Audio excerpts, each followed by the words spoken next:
of the speckled band. On glancing over my notes of the 70-odd cases in which I have, during the last 8 years, studied the methods of my friend Sherlock Holmes, I find many tragic, some comic, a large number merely strange, but none commonplace. For, working as he did rather for the love of his art than for the acquirement of wealth, he refused to associate himself with any investigation which did not tend towards the unusual, and even the fantastic. Of all these varied cases, however, I cannot recall any which presented more singular features than that which was associated with the well-known Surrey family of the Roylotts of Stoke Moran. The events in question occurred in the early days of my association with Holmes, when we were sharing rooms as bachelors in Baker Street. It is possible that I might have placed them upon record before, but a promise of secrecy was made at the time, from which I have only been freed during the last month by the untimely death of the lady to whom the pledge was given. It is perhaps as well that the fact should now come to light, for I have reasons to know that there are widespread rumours as to the death of Dr. Grimesby Roylott, which tend to make the matter even more terrible than the truth. It was early in April in the year '83 that I woke one morning to find Sherlock Holmes standing, fully dressed, by the side of my bed. He was a late riser, as a rule, and as the clock on the mantelpiece showed me that it was only 7:15, I blinked up at him in some surprise, and perhaps just a little resentment, for I was myself regular in my habits. "Very sorry to knock you up, Watson," said he, "but it's the common lot this morning. Mrs. Hudson has been knocked up, she retorted upon me, and I on you." "What is it, then? A fire?" "No, a client. It seems that a young lady has arrived in a considerable state of excitement, who insists upon seeing me. She is waiting now in the sitting-room. Now, when young ladies wander about the metropolis at this hour of the morning, and knock sleepy people up out of their beds, I presume that it is something very pressing which they have to communicate. Should it prove to be an interesting case, you would, I am sure, wish to follow it from the outset. I thought, at any rate, that I should call you and give you the chance." "My dear fellow, I would not miss it for anything." I had no keener pleasure than in following Holmes in his professional investigations, and in admiring the rapid deductions, as swift as intuitions, and yet always founded on a logical basis with which he unravelled the problems which were submitted to him. I rapidly threw on my clothes, and was ready in a few minutes to accompany my friend down to the sitting-room. A lady, dressed in black and heavily veiled, who had been sitting in the window, rose as we entered. "Good morning, madam," said Holmes cheerily. "My name is Sherlock Holmes. This is my intimate friend and associate, Dr. Watson, before whom you can speak as freely as before myself. Ha! I am glad to see that Mrs. Hudson has had the good sense to light the fire. Pray draw up to it, and I shall order you a cup of hot coffee, for I observe that you are shivering." "It is not cold which makes me shiver," said the woman in a low voice, changing her seat as requested. "What then?" "It is fear, Mr. Holmes. It is terror." She raised her veil as she spoke, and we could see that she was indeed in a pitiable state of agitation, her face all drawn and grey, with restless, frightened eyes, like those of some hunted animal. Her features and figure were those of a woman of 30, but her hair was shot with premature grey, and her expression was weary and haggard. Sherlock Holmes ran her over with one of his quick, all-comprehensive glances. "You must not fear," said he, soothingly, bending forward and patting her forearm. "We shall soon set matters right, I have no doubt. You have come in by train this morning, I see." "You know me, then?" "No, but I observed the second half of a return ticket in the palm of your left glove. You must have started early, and yet you had a good drive in a dog-cart, along heavy roads, before you reached the station."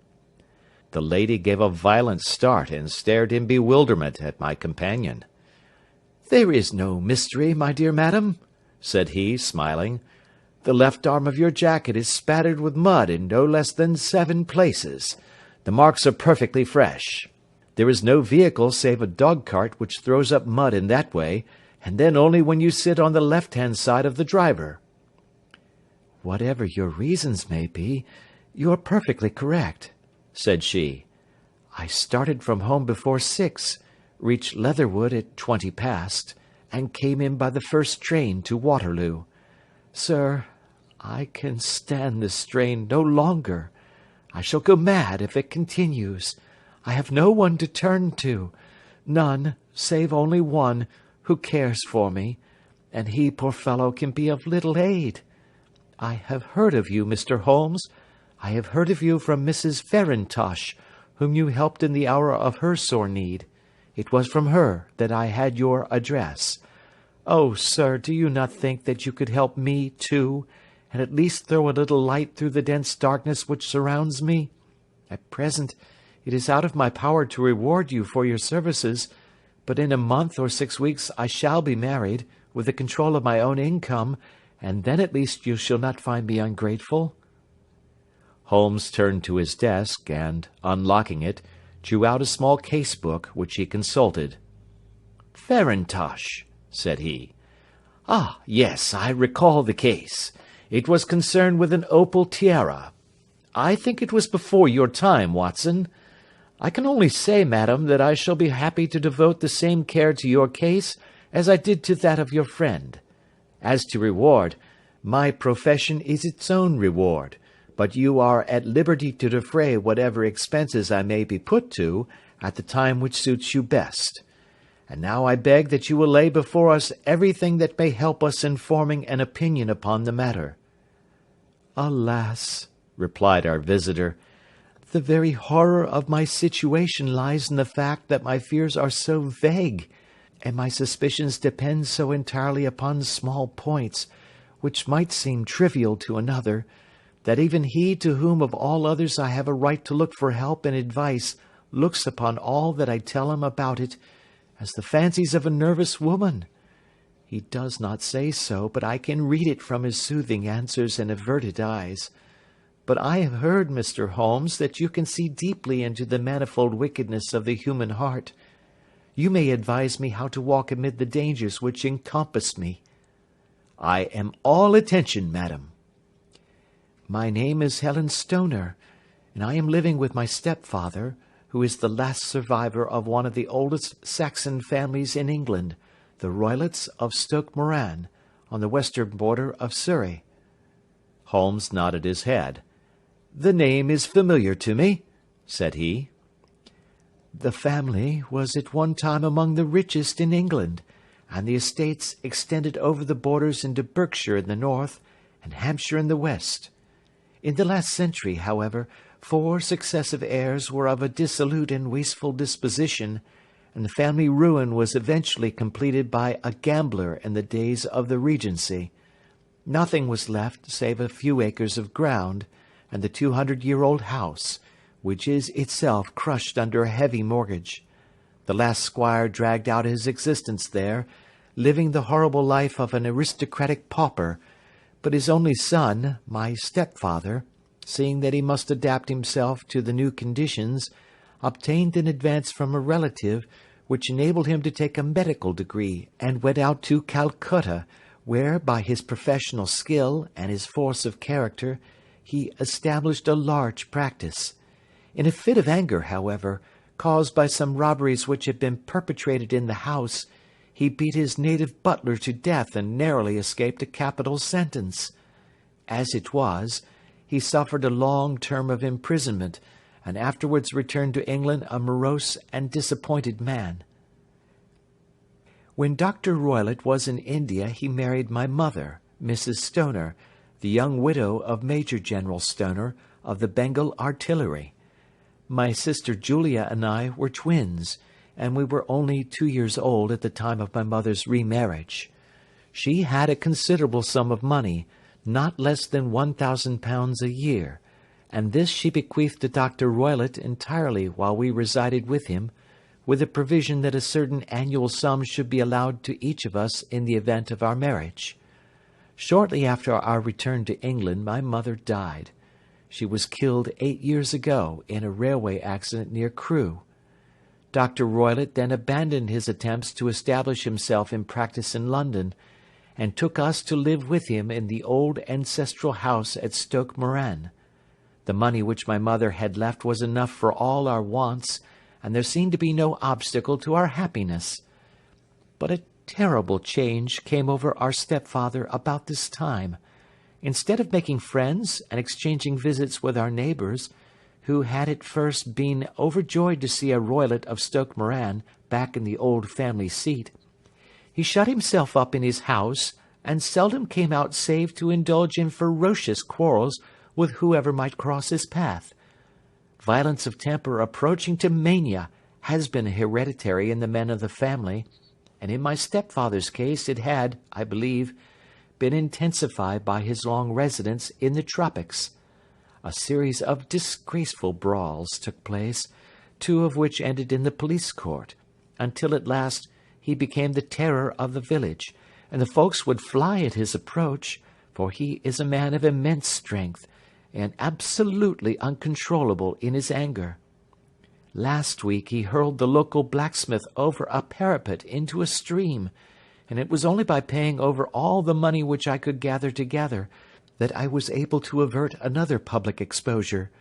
He had no friends at all save the wandering gipsies, and he would give these vagabonds leave to encamp upon the few acres of bramble-covered land which represent the family estate, and would accept in return the hospitality of their tents, wandering away with them sometimes for weeks on end.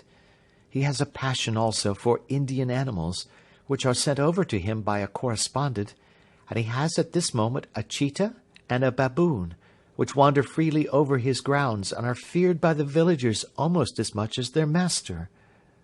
You can imagine from what I say that my poor sister Julia and I had no great pleasure in our lives. No servant would stay with us, and for a long time we did all the work of the house. She was but 30 at the time of her death, and yet her hair had already begun to whiten, even as mine has. Your sister is dead, then?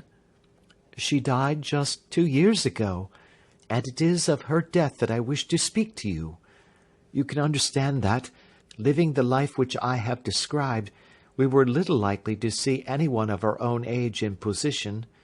We had, however, an aunt, my mother's maiden sister, Miss Honoria Westphale, who lives near Harrow, and we were occasionally allowed to pay short visits at this lady's house.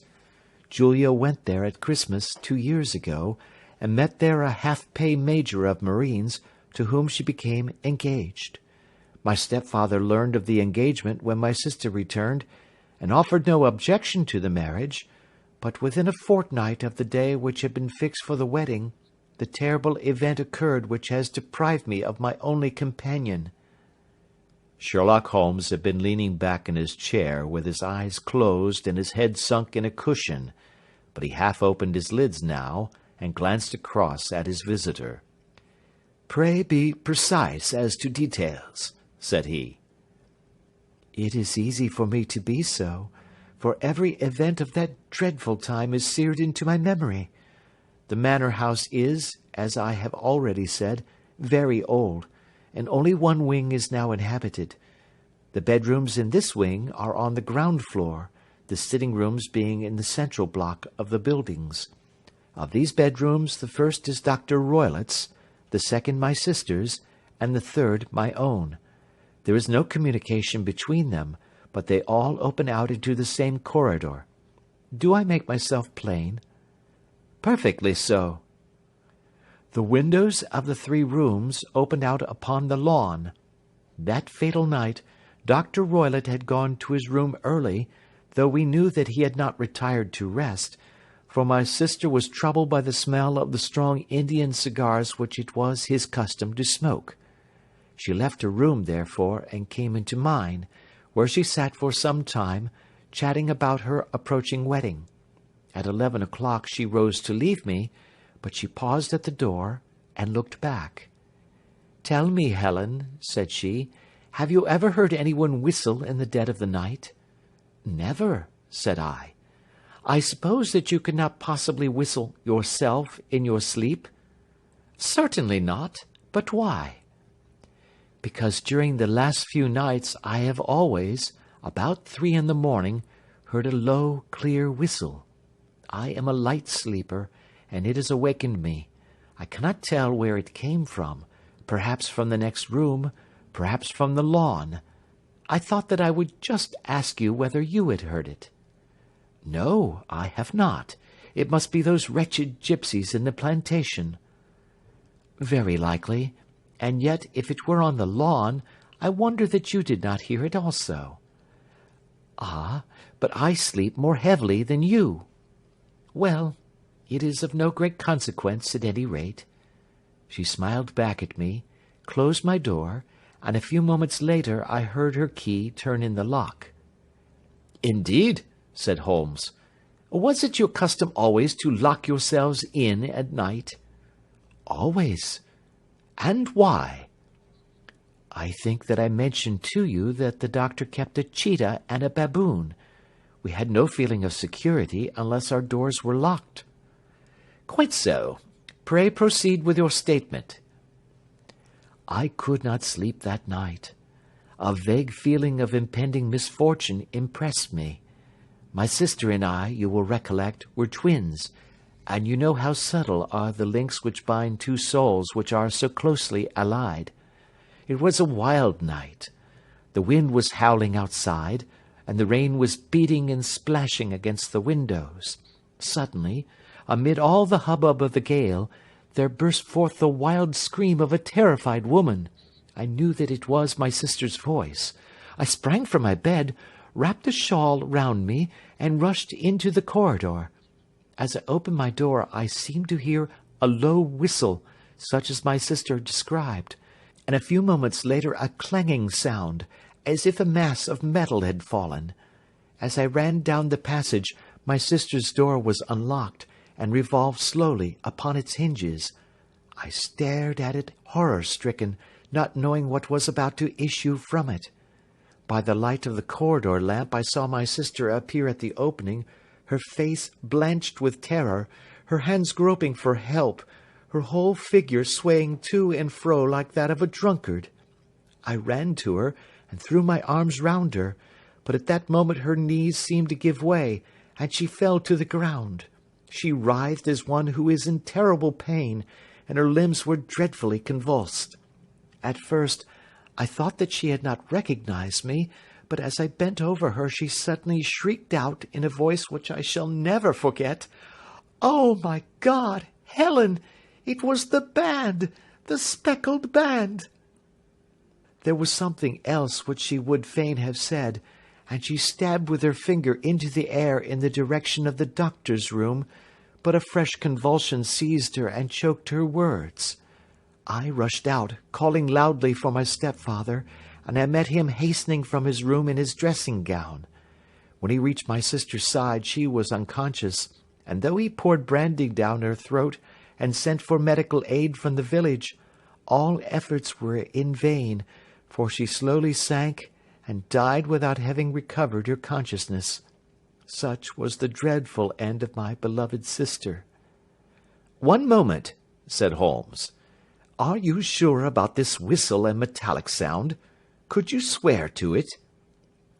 "That was what the county coroner asked me at the inquiry. It is my strong impression that I heard it, and yet, among the crash of the gale and the creaking of an old house, I may possibly have been deceived." "Was your sister dressed?" "No, she was in her night-dress. In her right hand was found the charred stump of a match, and in her left a match-box." "Showing that she had struck a light and looked about her when the alarm took place. That is important. And what conclusions did the coroner come to?" "He investigated the case with great care, for Dr. Roylott's conduct had long been notorious in the county, but he was unable to find any satisfactory cause of death. My evidence showed that the door had been fastened upon the inner side, and the windows were blocked by old-fashioned shutters with broad iron bars, which were secured every night. The walls were carefully sounded, and were shown to be quite solid all round, and the flooring was also thoroughly examined, with the same result. The chimney is wide, but is barred up by 4 large staples. It is certain, therefore, that my sister was quite alone when she met her end. Besides, there were no marks of any violence upon her. How about poison? The doctors examined her for it, but without success. What do you think that this unfortunate lady died of, then? It is my belief that she died of pure fear and nervous shock, though what it was that frightened her, I cannot imagine. Were there gipsies in the plantation at the time? Yes, there were nearly always some there. Ah, and what did you gather from this allusion to a band, a speckled band? Sometimes I have thought that it was merely the wild talk of delirium. Sometimes that it may have referred to some band of people, perhaps to these very gipsies in the plantation.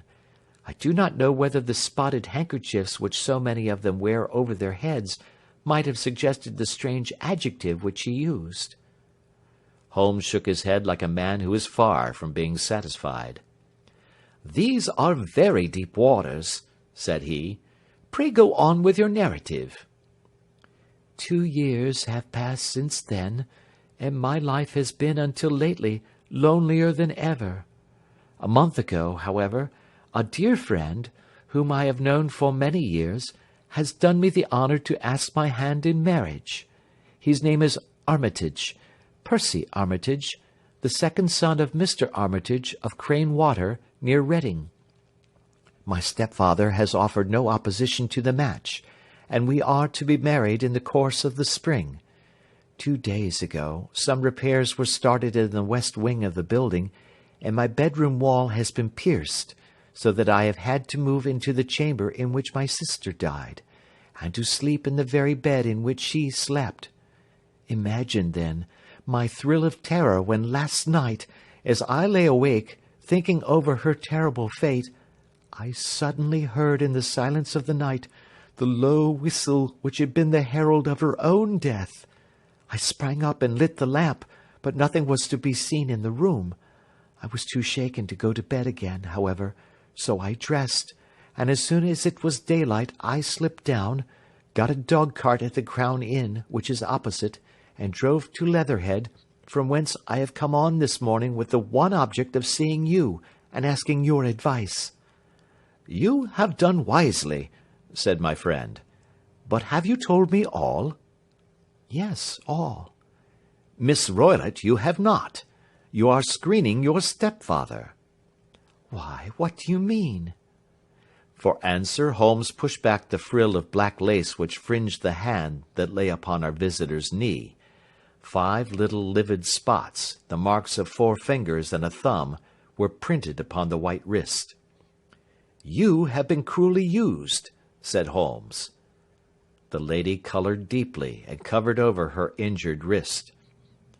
"He is a hard man," she said, "and perhaps he hardly knows his own strength." There was a long silence, during which Holmes leaned his chin upon his hands and stared into the crackling fire. "This is a very deep business," he said at last. "There are 1,000 details which I should desire to know before I decide upon our course of action. Yet we have not a moment to lose. If we were to come to Stoke Moran today, would it be possible for us to see over these rooms without the knowledge of your stepfather?" "As it happens, he spoke of coming into town today upon some most important business. It is probable that he will be away all day, and that there will be nothing to disturb you. We have a housekeeper now, but she is old and foolish, and I could easily get her out of the way." "Excellent. You are not averse to this trip, Watson?" "By no means." "Then we shall both come. What are you going to do yourself?" "I have 1 or 2 things which I would wish to do now that I am in town, but I shall return by the 12 o'clock train, so as to be there in time for your coming." "And you may expect us early in the afternoon. I have myself some small business matters to attend to. Will you not wait and breakfast?" No, I must go.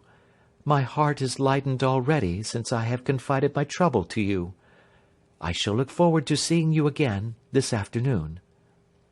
She dropped her thick black veil over her face and glided from the room. "And what do you think of it all, Watson?"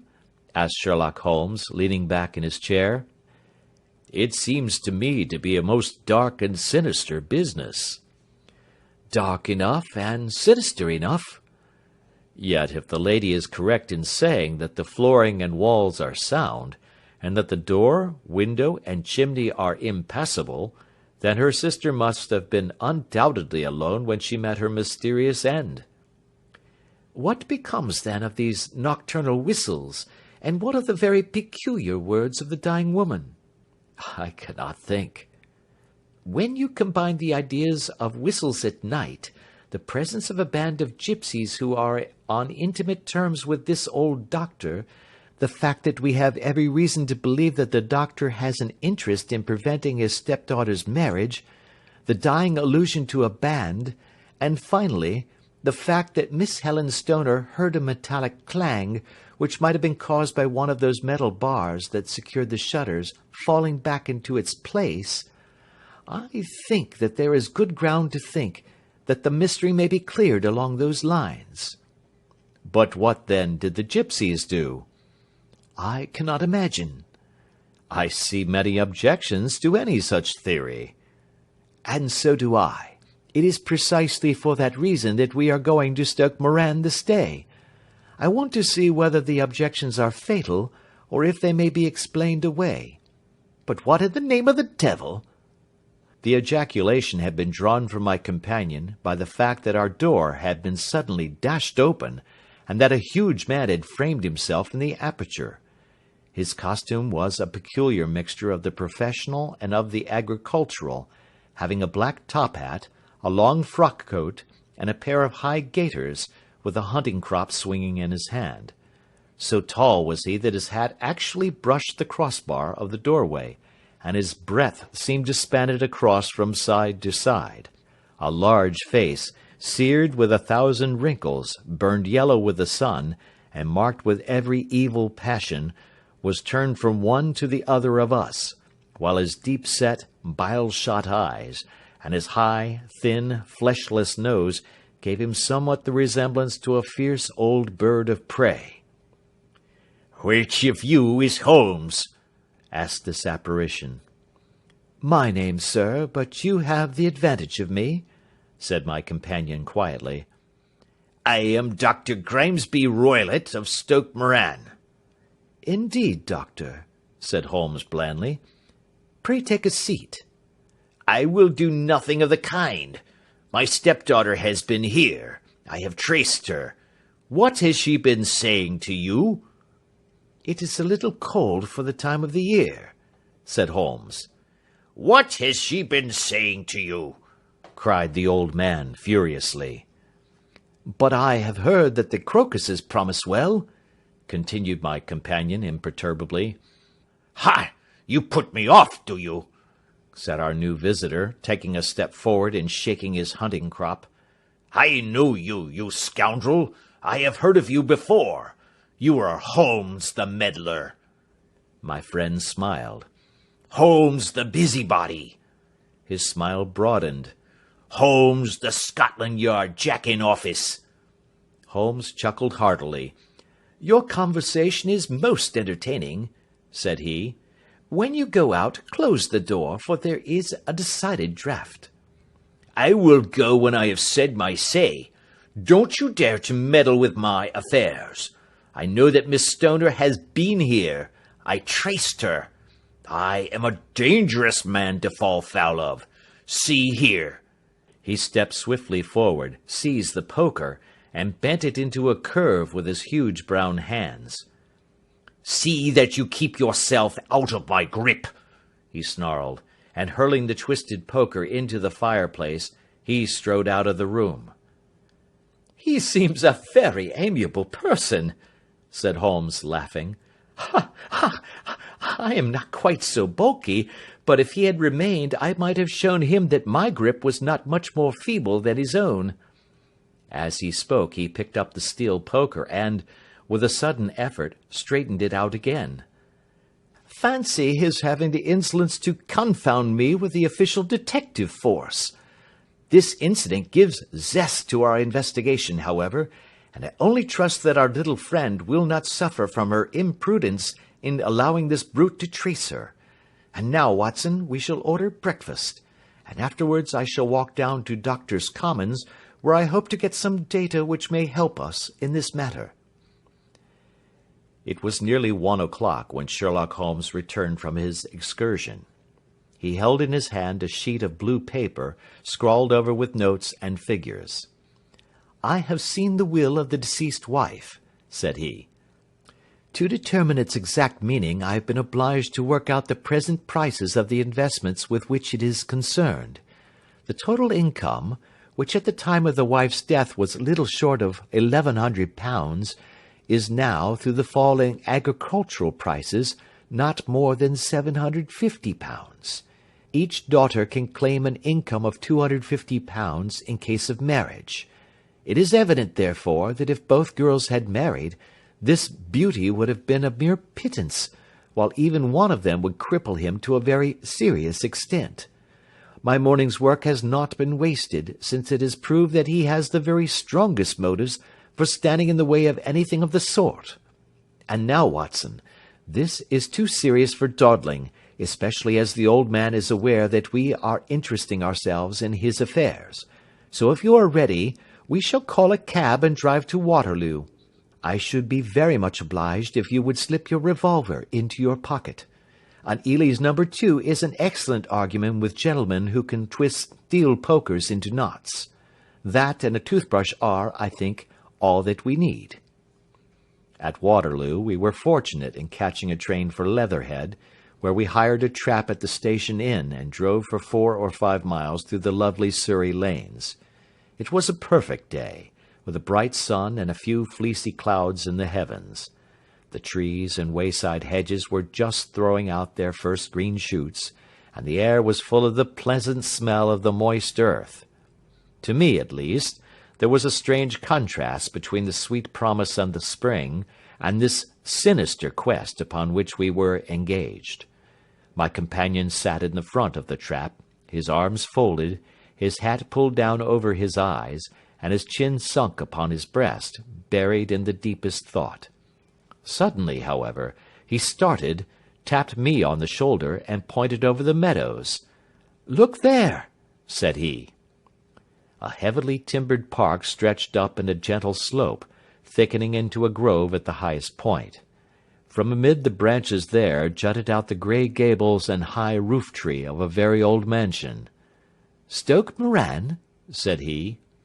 "Yes, sir, that be the house of Dr. Grimesby Roylott," remarked the driver. "There is some building going on there," said Holmes. "That is where we are going." "There's the village," said the driver, pointing to a cluster of roofs some distance to the left. "But if you want to get to the house, you'll find it shorter to get over this stile and so by the footpath over the fields. There it is, where the lady is walking." "And the lady, I fancy, is Miss Stoner," observed Holmes, shading his eyes. "Yes, I think we had better do as you suggest." We got off, paid our fare, and the trap rattled back on its way to Leatherhead. "I thought it as well," said Holmes as we climbed the stile, "that this fellow should think we had come here as architects, or on some definite business. It may stop his gossip. Good afternoon, Miss Stoner. You see that we have been as good as our word." Our client of the morning had hurried forward to meet us with a face which spoke her joy. "I have been waiting so eagerly for you," she cried, shaking hands with us warmly. "All has turned out splendidly. Dr. Roylott has gone to town, and it is unlikely that he will be back before evening." "We have had the pleasure of making the doctor's acquaintance," said Holmes, and in a few words he sketched out what had occurred. Miss Stoner turned white to the lips as she listened. "Good heavens!" she cried. "He has followed me, then?" "So it appears." He is so cunning that I never know when I am safe from him. What will he say when he returns? He must guard himself, for he may find that there is someone more cunning than himself upon his track. You must lock yourself up from him tonight. If he is violent, we shall take you away to your aunt's at Harrow. Now, we must make the best use of our time, so kindly take us at once to the rooms which we are to examine." The building was of grey, lichen-blotched stone, with a high central portion and two curving wings like the claws of a crab, thrown out on each side. In one of these wings the windows were broken and blocked with wooden boards, while the roof was partly caved in, a picture of ruin. The central portion was in little better repair, but the right-hand block was comparatively modern, and the blinds in the windows, with the blue smoke curling up from the chimneys, showed that this was where the family resided. Some scaffolding had been erected against the end wall, and the stonework had been broken into, but there were no signs of any workmen at the moment of our visit. Holmes walked slowly up and down the ill-trimmed lawn, and examined with deep attention the outsides of the windows. "This, I take it, belongs to the room in which you used to sleep, the centre one to your sister's, and the one next to the main building to Dr. Roylott's chamber?" "Exactly so, but I am now sleeping in the middle one." "Pending the alterations, as I understand. By the way, there does not seem to be any very pressing need for repairs at that end wall." "There were none. I believe that it was an excuse to move me from my room." "Ah, that is suggestive. Now, on the other side of this narrow wing runs the corridor from which these three rooms open. There are windows in it, of course."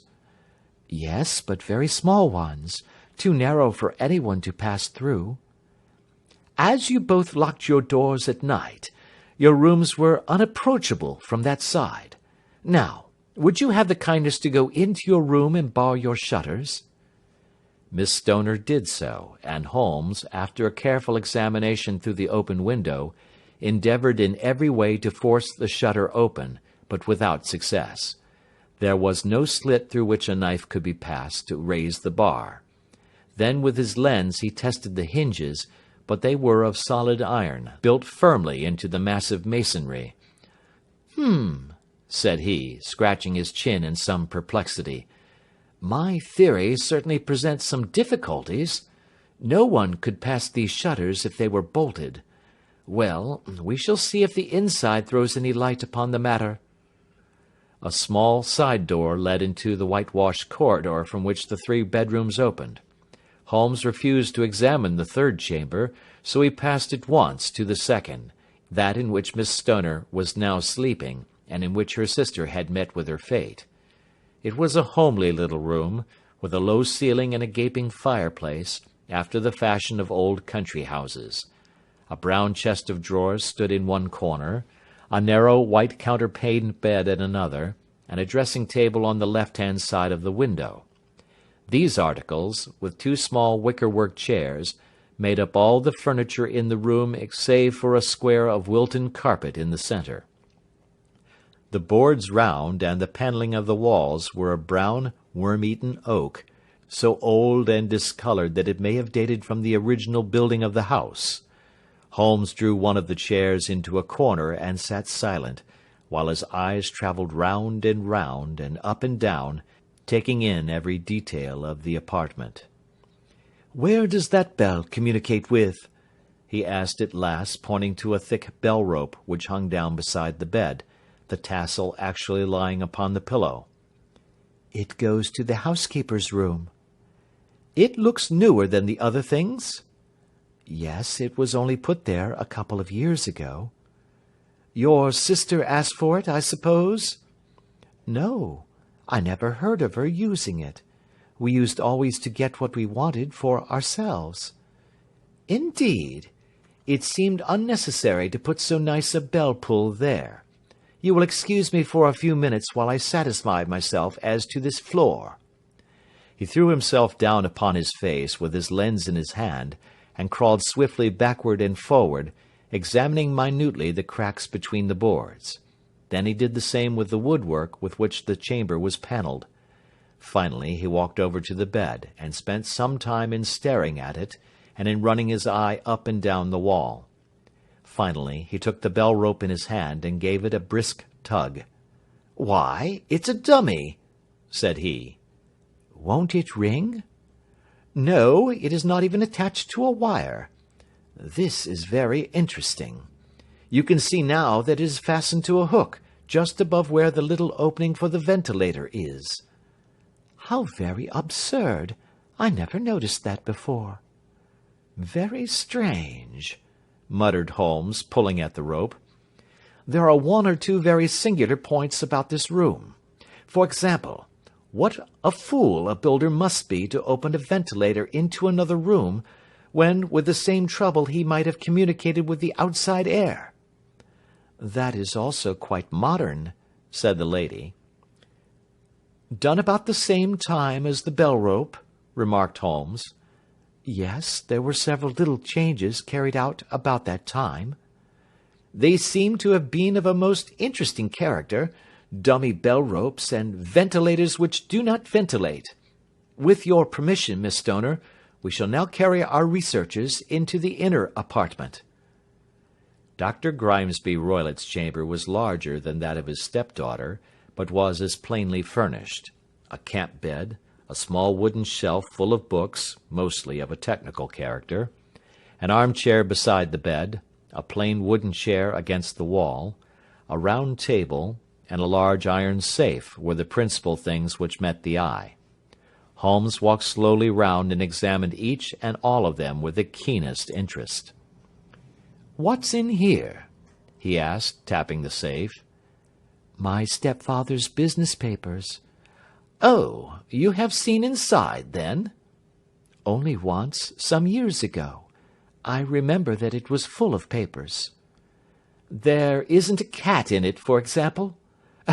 "No. What a strange idea." "Well, look at this." He took up a small saucer of milk which stood on the top of it. "No, we don't keep a cat, but there is a cheetah and a baboon." "Ah, yes, of course. Well, a cheetah is just a big cat, and yet a saucer of milk does not go very far in satisfying its wants, I dare say. There is one point which I should wish to determine."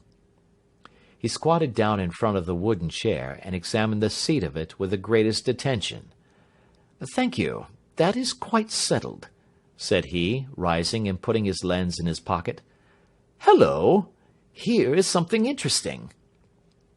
The object which had caught his eye was a small dog-lash hung on one corner of the bed. The lash, however, was curled upon itself, and tied so as to make a loop of whipcord. "What do you make of that, Watson?" "It's a common enough lash, but I don't know why it should be tied." "That is not quite so common, is it? Ah me! It's a wicked world, and when a clever man turns his brains to crime, it is the worst of all. I think that I have seen enough now, Miss Stoner, and with your permission we shall walk out upon the lawn." I had never seen my friend's face so grim, or his brows so dark as it was when we turned from the scene of this investigation. We had walked several times up and down the lawn, neither Miss Stoner nor myself liking to break in upon his thoughts before he roused himself from his reverie. "It is very essential, Miss Stoner," said he, "that you should absolutely follow my advice in every respect." "I shall most certainly do so." "The matter is too serious for any hesitation. Your life may depend upon your compliance." "I assure you that I am in your hands." "In the first place, both my friend and I must spend the night in your room." Both Miss Stoner and I gazed at him in astonishment. "Yes, it must be so. Let me explain. I believe that is the village inn over there?" "Yes, that is the Crown." "Very good. Your windows would be visible from there?" "Certainly." "You must confine yourself to your room on pretence of a headache when your stepfather comes back. Then when you hear him retire for the night, you must open the shutters of your window, undo the hasp, Put your lamp there as a signal to us, and then withdraw quietly with everything which you are likely to want into the room which you used to occupy. I have no doubt that, in spite of the repairs, you could manage there for one night." "Oh, yes, easily." "The rest you will leave in our hands." "But what will you do?"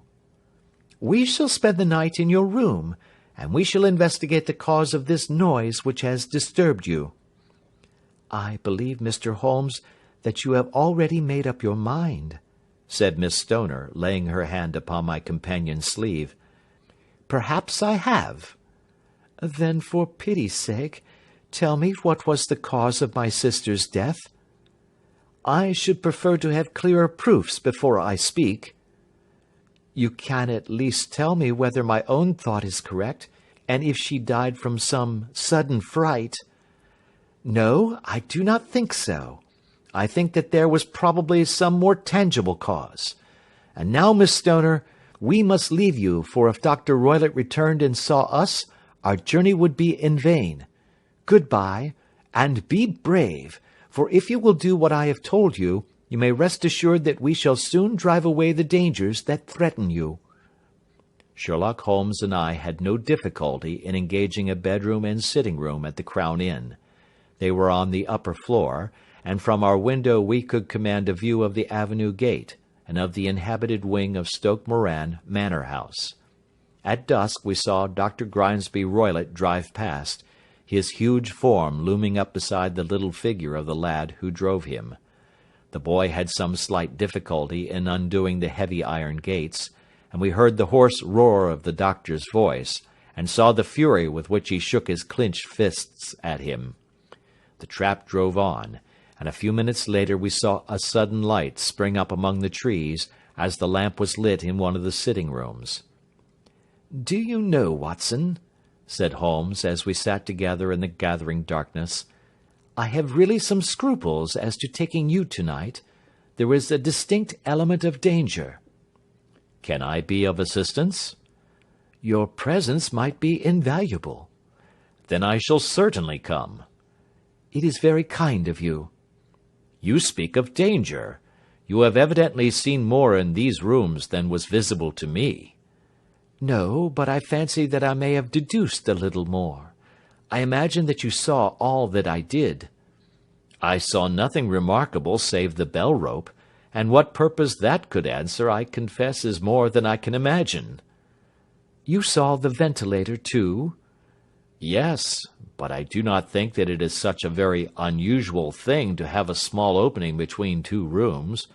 It was so small that a rat could hardly pass through."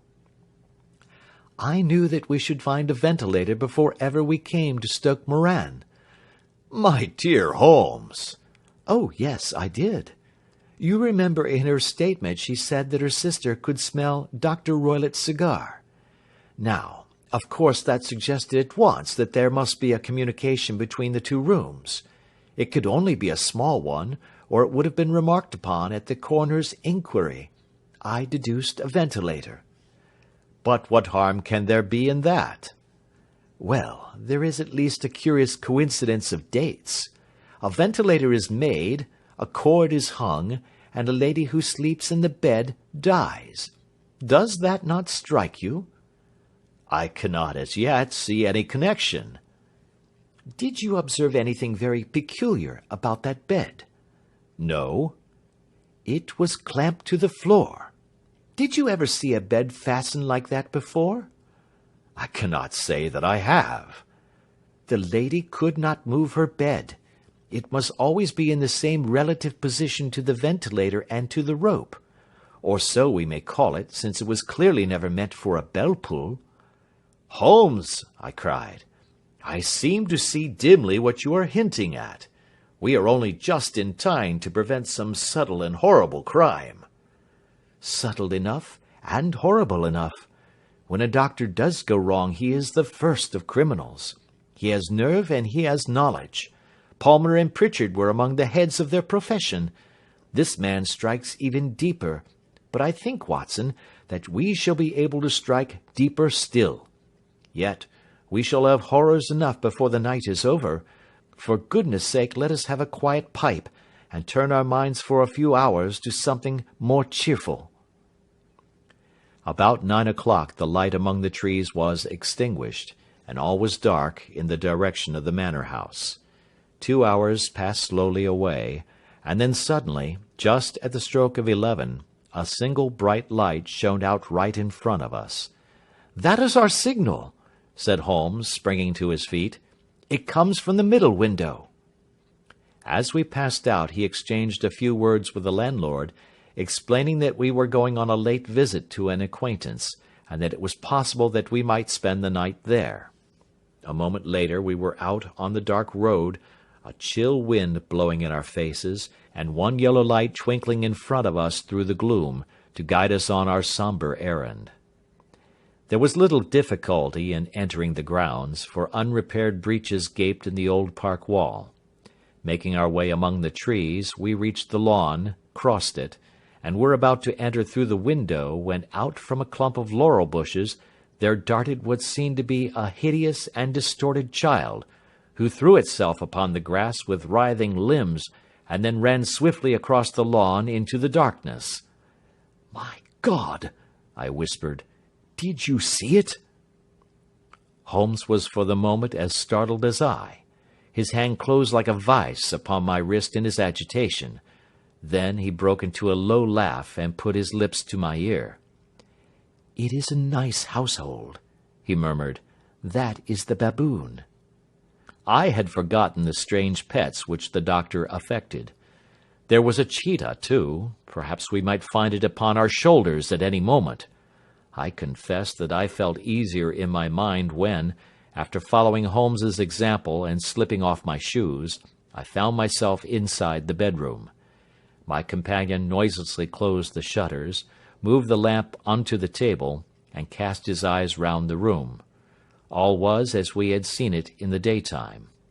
Then, creeping up to me and making a trumpet of his hand, he whispered into my ear again so gently that it was all that I could do to distinguish the words.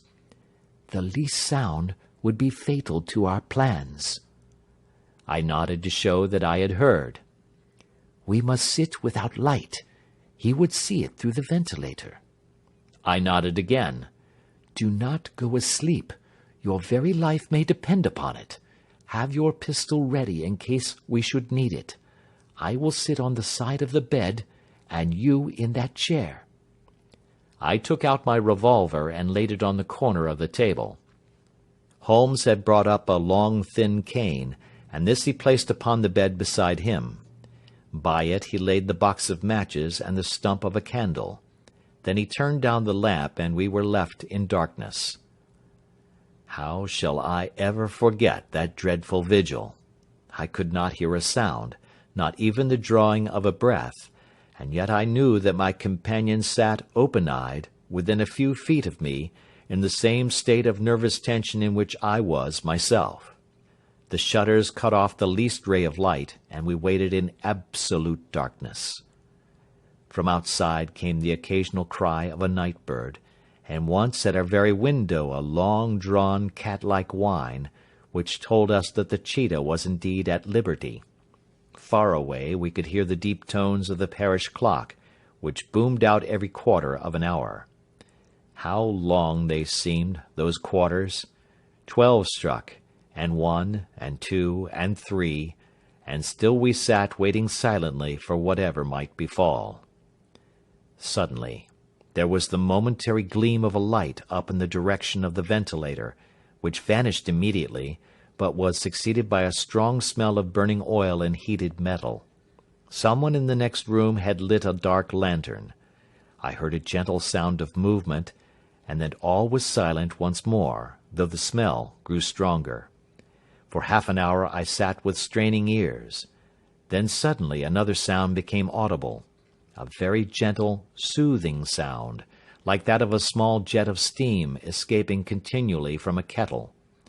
The instant that we heard it, Holmes sprang from the bed, struck a match, and lashed furiously with his cane at the bell-pull. "You see it, Watson?" he yelled. "You see it?" But I saw nothing. At the moment when Holmes struck the light, I heard a low, clear whistle, but the sudden glare flashing into my weary eyes made it impossible for me to tell what it was at which my friend lashed so savagely. I could, however, see that his face was deadly pale and filled with horror and loathing. He had ceased to strike and was gazing up at the ventilator, when suddenly there broke from the silence of the night the most horrible cry to which I have ever listened.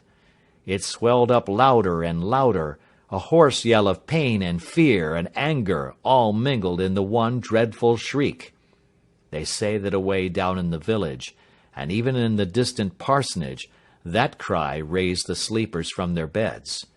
It struck cold to our hearts, and I stood gazing at Holmes, and he at me, until the last echoes of it had died away into the silence from which it rose. "What can it mean?" I gasped. "It means that it is all over," Holmes answered. "And perhaps, after all, it is for the best. Take your pistol, and we will enter Dr. Roylott's room." With a grave face he lit the lamp, and led the way down the corridor. Twice he struck at the chamber door without any reply from within. Then he turned the handle, and entered, I at his heels, with the cocked pistol in my hand. It was a singular sight which met our eyes. On the table stood a dark lantern with the shutter half open, throwing a brilliant beam of light upon the iron safe, the door of which was ajar. Beside this table, on the wooden chair, sat Dr. Grimesby Roylott, clad in a long grey dressing-gown, his bare ankles protruding beneath, and his feet thrust into red, heelless Turkish slippers. Across his lap lay the short stock with the long lash which we had noticed during the day. His chin was cocked upward, and his eyes were fixed in a dreadful, rigid stare at the corner of the ceiling. Round his brow he had a peculiar yellow band, with brownish speckles, which seemed to be bound tightly round his head. As we entered, he made neither sound nor motion. "The band, the speckled band," whispered Holmes. I took a step forward. In an instant his strange headgear began to move, and there reared itself from among his hair the squat, diamond-shaped head and puffed neck of a loathsome serpent. "It is a swamp adder!" cried Holmes, "the deadliest snake in India. He has died within 10 seconds of being bitten. Violence does in truth recoil upon the violent, and the schemer falls into the pit which he digs for another. Let us thrust this creature back into its den, and we can then remove Miss Stoner to some place of shelter, and let the county police know what has happened." As he spoke, he drew the dog-whip swiftly from the dead man's lap, and throwing the noose round the reptile's neck, he drew it from its horrid perch, and carrying it at arm's length, threw it into the iron safe, which he closed upon it. Such are the true facts of the death of Dr. Grimesby Roylott of Stoke Moran. It is not necessary that I should prolong a narrative which has already run to too great a length by telling how we broke the sad news to the terrified girl, how we conveyed her by the morning train to the care of her good aunt at Harrow, of how the slow process of official inquiry came to the conclusion that the doctor met his fate while indiscreetly playing with a dangerous pet. The little which I had yet to learn of the case was told me by Sherlock Holmes as we travelled back next day. "I had," said he, "come to an entirely erroneous conclusion which shows, my dear Watson, how dangerous it always is to reason from insufficient data. The presence of the gipsies, and the use of the word band, which was used by the poor girl, no doubt, to explain the appearance which she had caught a hurried glimpse of by the light of her match, were sufficient to put me upon an entirely wrong scent. I can only claim the merit that I instantly reconsidered my position when, however, it became clear to me that whatever danger threatened an occupant of the room could not come either from the window or the door. My attention was speedily drawn, as I have already remarked to you, to this ventilator, and to the bell rope which hung down to the bed. The discovery that this was a dummy, and that the bed was clamped to the floor, instantly gave rise to the suspicion that the rope was there as a bridge for something passing through the hole and coming to the bed. The idea of a snake instantly occurred to me, and when I coupled it with my knowledge that the doctor was furnished with a supply of creatures from India, I felt that I was probably on the right track. The idea of using a form of poison which could not possibly be discovered by any chemical test was just such a one as would occur to a clever and ruthless man who had had an Eastern training. The rapidity with which such a poison would take effect would also, from his point of view, be an advantage. It would be a sharp-eyed coroner, indeed, who could distinguish the two little dark punctures which would show where the poison fangs had done their work. Then I thought of the whistle. Of course, he must recall the snake before the morning light revealed it to the victim. He had trained it, probably by the use of the milk which we saw, to return to him when summoned. He would put it through this ventilator at the hour that he thought best, with the certainty that it would crawl down the rope and land on the bed. It might or might not bite the occupant. Perhaps she might escape every night for a week, but sooner or later she must fall a victim. I had come to these conclusions before ever I had entered his room. An inspection of his chair showed me that he had been in the habit of standing on it, which of course would be necessary in order that he should reach the ventilator. The sight of the safe, the saucer of milk, and the loop of whipcord were enough to finally dispel any doubts which may have remained. The metallic clang heard by Miss Stoner was obviously caused by her stepfather hastily closing the door of his safe upon its terrible occupant. Having once made up my mind, you know the steps which I took in order to put the matter to the proof. I heard the creature hiss, as I have no doubt that you did also, and I instantly lit the light and attacked it. With the result of driving it through the ventilator. And also with the result of causing it to turn upon its master at the other side. Some of the blows of my cane came home and roused its snakish temper, so that it flew upon the first person it saw. In this way I am no doubt indirectly responsible for Dr. Grimesby Roylott's death, and I cannot say that it is likely to wait.